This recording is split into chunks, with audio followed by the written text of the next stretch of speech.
Welcome to Real People, Real Voices. I'm James Jackson. And I'm your co-host, Pastor Wayne Moore. Always a pleasure to host with you. It is.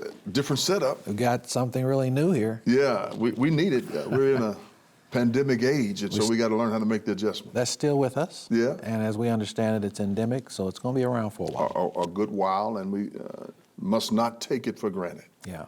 So speaking of not taking things for granted, we certainly want to take our good sponsors for granted. Oh yeah, we want to talk about our sponsors. Tamiko and Associates, you need a house, need some appraisals, go to Tamiko. She can get it done with her associate group. Lavinia and Summers Home of Funerals are with us. Want to thank them for being with us. Marion County Public Health Department, want to thank them for being with us. Lee Kossel and Crawley, I want to thank them for hanging around with us on Real People, Real Voices. Al's Modern Clothing and Shoes, Northside Windows and Gutters Cleaning, and Fervent Care Christian Academy, and last but not least, His Place Eatery. These are our sponsors. We're happy to have them, and if you want to sponsor, please call the station, and we'll make sure you get there. And if you'd like to watch this show over again and some others that you might have missed, go to WHMB TV 40 on YouTube, and like us on Facebook. Yes, love it. Like us on Facebook. We're there waiting for you. Yeah, we've got a great guest coming up. And you know, Dr. Moore, they always talk about the city fathers. Yeah. And I think if there are city fathers, they would also have to be city mothers. City mothers and city queens. Yeah, city queens. We got one today. We got one. Yes, we got one today with Billy Bro. I mean, who is a public icon. So we're gonna have some great conversation with her today. Yeah, so you want to stay with us. This is Real People, Real Voices, and we'll be back after this.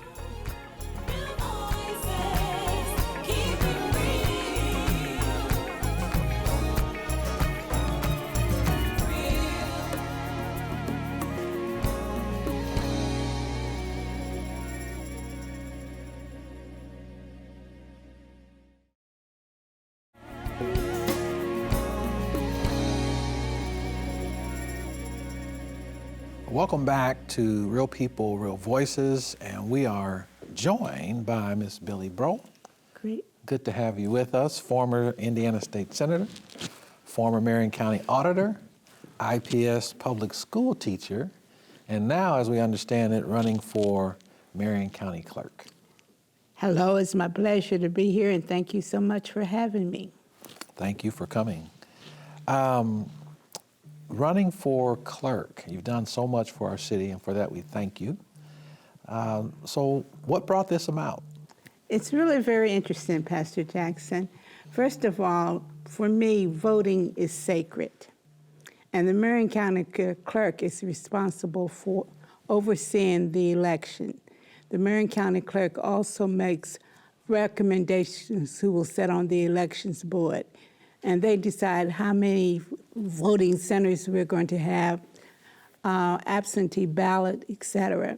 And at this particular time in our history, we're having a great deal of trouble with people trying to make new laws to make voting more difficult. It is important that we have a clerk who wants to make sure that voting is safe and accessible. And that's one of the reasons why I'm running. You know, I think it's phenomenal, though, Ms. Bro, that you've been a Democrat for years. All my life. But to hear you say that I'm a community person first and then, I think that's tremendous, because I think in many cases now, people are party-minded and not people-minded. How will you carry that into the clerk's office when you're elected? Well, all my life, Pastor Moore, I've tried to do what I think is right and stand for that which I think is right. And sometimes you find yourself standing with lots of other people, and sometimes you find yourself standing alone. And that's okay, as long as you think that that is right. So I'm running for clerk because I believe that the people in Indianapolis and Marion County deserve to have a choice of who is going to be on the ballot. Had I not put my name on the ballot, there would only be one person on that ballot. And this person also happens to be the chair of the Marion County Democratic Party. And as chair of the Marion County Democratic Party, she runs the day-to-day operations, but she also appoints the precinct people. And the precinct people elect or vote on who is going to be on the ballot in May. Yes. And she is the very first Marion County Democrat that I know of who has ever been the person to run for elected office. I do not think that is right. I do not think that is in the best interest of the people. So when nobody else stood up, I said, yes, I will put my name on the ballot and I will run for Marion County Clerk, because I think the position is way too important for us to be dictated to who we have to vote for. It's a matter of ethics with you. Right. It's a great point, Jackson. So, of course, as you've articulated it, it sounds like it would be a conflict of interest for the current Right. chair of the local Democratic Party to run for that office, and now you're putting your name out there. What kind of response have you gotten from the folks who run the party, those folks who make the decisions? What are their thoughts about this? Unfortunately, they don't seem to think that there is a conflict with those who are in office. The people in the community who I talk to seem to understand very perfectly that it is a conflict. So I am running a battle that is going to be uphill and very difficult to win. But again, we're doing it because we think it is right, and I do think that right will win in the end. That's interesting, because what a lot of people need to know is that when you do that, regardless of the outcome, it was the right thing to do. Absolutely. And I will be comfortable with myself because I have done what is right. Yeah. I think that's a great point, to be able to say, win or lose, I'm doing what is right. Absolutely. Which sends a message. Yeah, I think it's also send a message to the community. Yeah. That there is, whether we believe it or not, there ought to be ethics in an election process. And not only ethics, but there ought to be respect for those who seek to run in any aspect of any party. I think that's important for us to really understand that. Ms. Breaux, when we talk about structure of this office, when elected, how do you see the structure? Will you maintain this structure? Will you investigate the structure and change the structure? How do you see that? Well, first and foremost, you have to go in and find what is what. It's so difficult to be on the outside and find and know what is happening within the office itself. But it'll be my intent to make sure that the office is always transparent, that people will know exactly what is going on, and that we will be fair and representative of the people we represent. And certainly you've been in politics, local and state politics, for a great number of years. And for our listening and viewing audience, what will you be bringing to that office should you win? I will be bringing experience, hopefully wisdom, and management skills. As Marion County Auditor, I was elected in, I think, 2006. I was the first Democrat to be elected to that office in 40 years. So we had to more or less revamp the office and manage and make sure that it ran the way it should run, and we were successful. That's what I hope to do in the clerk's office. We've been very fortunate in the clerk's office that we've had, for the last two elections, two very fantastic clerks, Beth White and Mala Eldridge. I want to run in that vein. I think that is interesting to see someone desiring that position, but at the same time uplift those who have come before you in that particular office. That is almost unheard of. That's what we deserve as a people and Yeah. as a public, to have the best representation that we can in each of these offices. And again, as you said, it should not be just because you're a Democrat or just because you're a Republican, but because you have skills, the expertise, and the desire to do the thing that needs to be done. All right, well said. And we got to take a quick break, but when we come back, we'll have more with Miss Billie Breaux. who is running for the Marion County Clerk's Office. So make a note of that. We'll be back after these messages.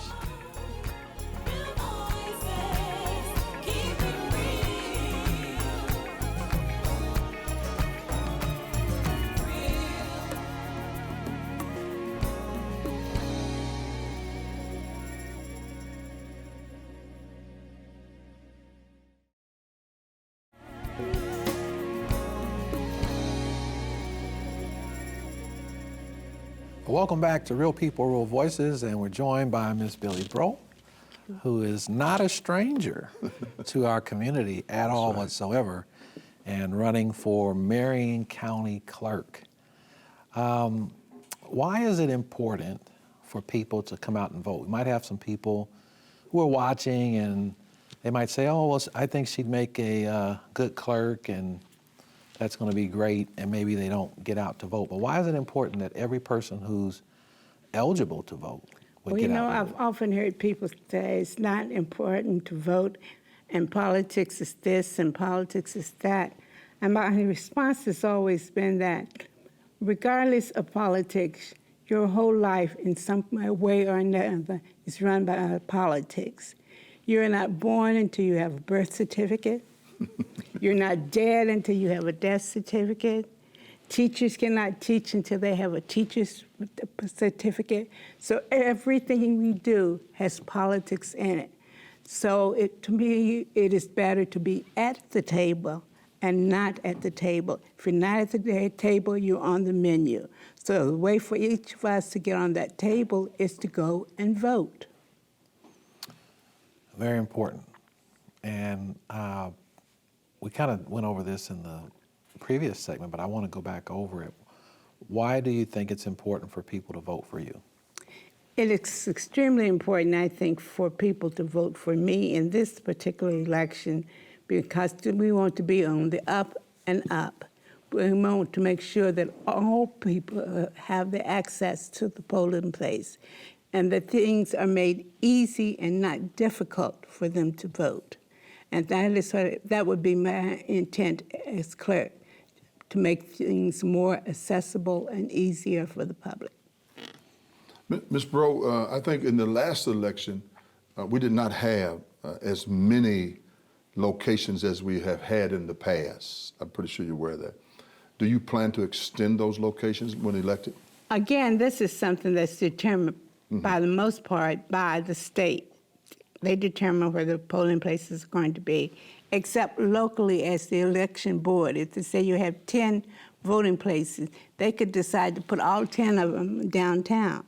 Or they could decide to put one in Washington Township, one in Lawrence Township, one in Center Township, et cetera, to make it easier. That would be my intent, to make whatever is just and fair. So if you have 10 locations that you can ascribe to, you're going to put them in the most accessible and effective places for people to Absolutely. vote.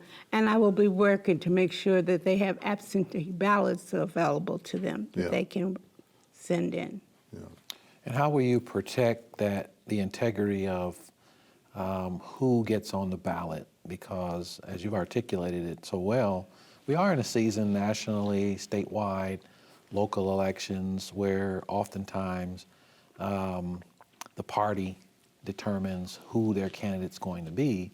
And maybe they're not the best candidate, but it's the person that the party wants to put out there. How will you protect the integrity of the ballot? Well, let me say that when I was actually actively involved in the political arena, we had a group of people, business people, ministers, lawyers, teachers, and we sat at a table, and people who wanted to run for office were vetted by this group of people. And then some were accepted, some were not. Those who were good, we tried to make way for them to run for other offices. All I'm asking is that all people be given an equal chance to at least run for office. That door should not be closed to anyone. No one should have to say, I can't run because the county chair says no. So we want to make it as easy and accessible and whatever it takes to make sure that that door is open for people who are qualified to run for office. Wow. So you believe in the vetting process? I believe in the vetting process, and as I said, as you've stated earlier, I go back a long way. And when Democrat Party is successful today because a group of us headed by Congresswoman Julia Carson realized that we were not at the table, and we had to organize as a group of black officials, and we did that. And as a result, we are a strong party today.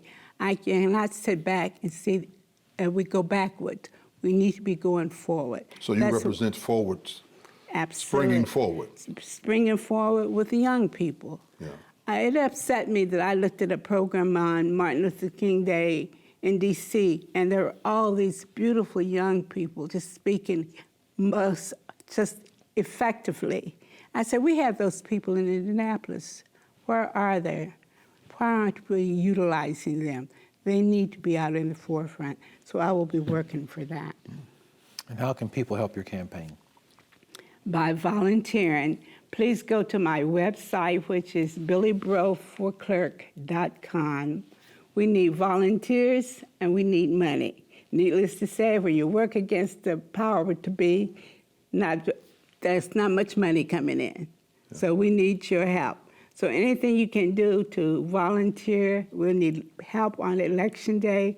We'll need help at the voting centers for early voting. We need your help. Please, if you can, sign up.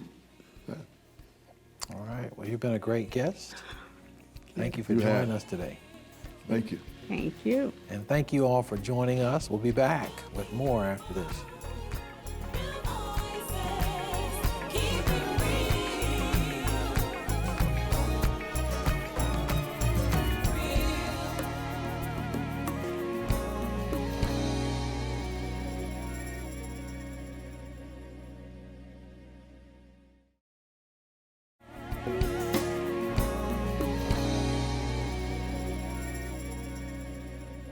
Welcome back to Real People, Real Voices. I'm James Jackson. And I'm the co-host, Pastor Wayne Moore. And I'm your producer, Curtis Baker.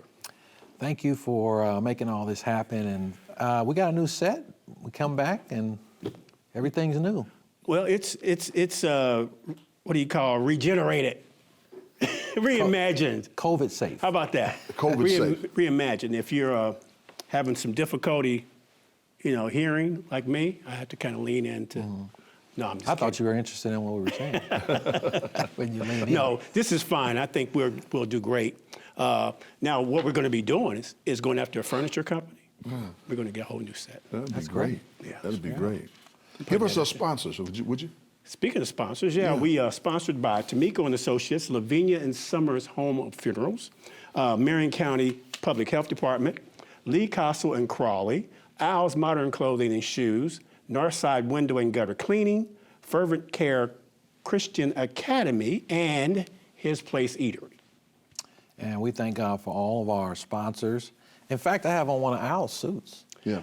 Yeah. Yeah. And I do too. And what are you guys trying to do to me on the set this today? Y'all wearing Al's Modern Clothing? Well, he hadn't donated one. You got to go. You have to stop by. He has something there for you. Stop by there. Yeah. He knows it. Great show. Great show with Miss Bro. Miss Bro. She's a legend. Well, Living legend. living iconic legend. But this is unprecedented. It's very unprecedented to rise up and say, I want to help the community understand the process. It's very unprecedented for her to rise up and say, I want to bring integrity and ethics to the voting process. It's precedented to say that I like to see young people, that there is a knob on both sides of the door, and people can get in. And I like what she said that was so dynamic, which I've been talking about, the vetting process. If you want to run, there ought to be a vetting process for people to say, well, you know. And the inclusion of the ministers in it. Yeah, I thought that. It used to be that way. I'm used glad to she be the said way. that. Yeah, she said that, and I think she's talking about things that will work. You know, I'm kind of my friend and colleague, Dr. David Green, always says that there needs to be some reform in some areas of some parties, and I agree with him. And she's a fresh wind, and that's unique within itself to have done all she has done, and still has a freshness to her. I think that is dynamic. Do you think the current, do you think the opponent will capitulate and allow the process to go forward with integrity? No. I don't feel it. I don't see it. And that can be detrimental to any component in this particular situation. I don't think that, to hear Ms. Breaux talk, she talked about the situations and issues. She didn't talk about anyone. The counterpart is just talking about people, not talking about what needs to work and what needs to change. That's what the community needs to hear. How voting and candidates can be accessible to the party, and any party that is. And she's talking policies, she's talking structural changes, she's talking anything that can help us get through this process much quickly and better. Well, you know what? I do want to make sure that we extend the invitation to the opponent, and that's been set out. We just haven't heard anything back, just so you know. But Ms. Breaux, all luck with her, because I tell you, we need that. I mean, she's the Tom Brady. She came off the bench, came back because we're needing that. And I appreciate that so much. But the salary isn't like Tom Brady's. Well. Let's just be honest. But I do want to, since we haven't been on for a while, there's a young lady in Kokomo, Indiana, that's a big fan of you guys. Aunt Jeanette. Aunt Jeanette. Can you hold up her picture? Well, real quick? we're going to actually show it, but this is a picture. But we actually have a You have a better picture of shot. Aunt Jeanette? Yeah, we have a better shot. Yeah, show she's Aunt holding Jeanette. up our cup. and Well, everything. she's got got her that, cup. but they'll show a better picture. Well, But yeah, this show Aunt Jeanette. She is beautiful. She's a beautiful. She's 87. Ooh, She don't look 87. Well, that's good. She loves us. She's your favorite fan, and she actually said she's going to have some spaghetti made for you. In Kokomo. Well, I'm a break. She lives it to in you. Kokomo. She lives in Kokomo. So next time you're in Kokomo, stop by the second, I think it's the I have a Second lot of Baptist friends Church. there. Second Baptist Church. Second Baptist Church. I know lot where of she's friends at. there. Yeah, she's right around the corner. She's there every Sunday. Nice hat. Yeah. We might have to make a trip. If I had to make a trip down, you might. They used to have some good catfish up in Kokomo. Yeah, they do. Peach cobbler, too. Well, we're out of time. Thank you all for joining us. We appreciate you so much. We can't tell you who to vote for. But when you vote, please be sure to do it in the right way. We'll see you next time. May 2nd.